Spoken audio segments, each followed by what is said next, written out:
so great to chat with you. You're involved in really every aspect of this, showrunner and the creator.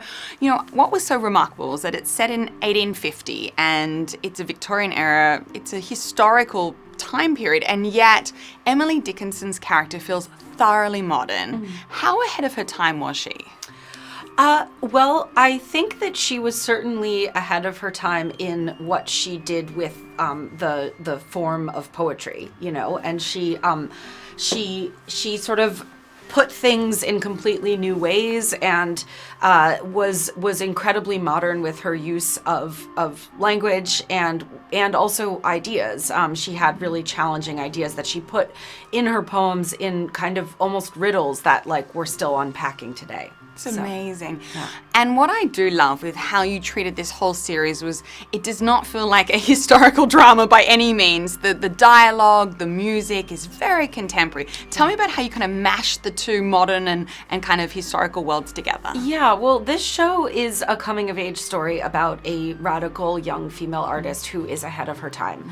And one of the things that we're doing in the show is using the 1850s as a lens to look at our society today.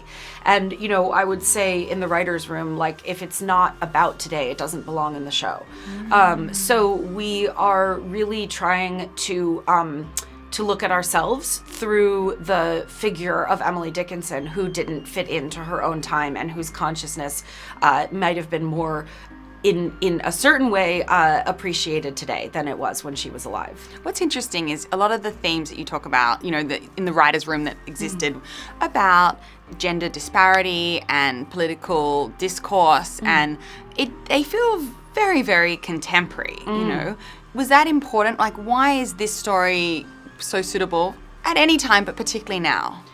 Yeah, I mean, I think that what we're really looking at is by going into, you know, the somewhat distant past and looking at what this woman's life was like then, we're able to recognize in a sort of uncanny way how perhaps we haven't come as far as we thought. Or maybe in some ways we have, but it's really using the past as a way to write about the present. Now, Hailee Steinfeld, she's fantastic in this role. Why was she the perfect Emily Dickinson?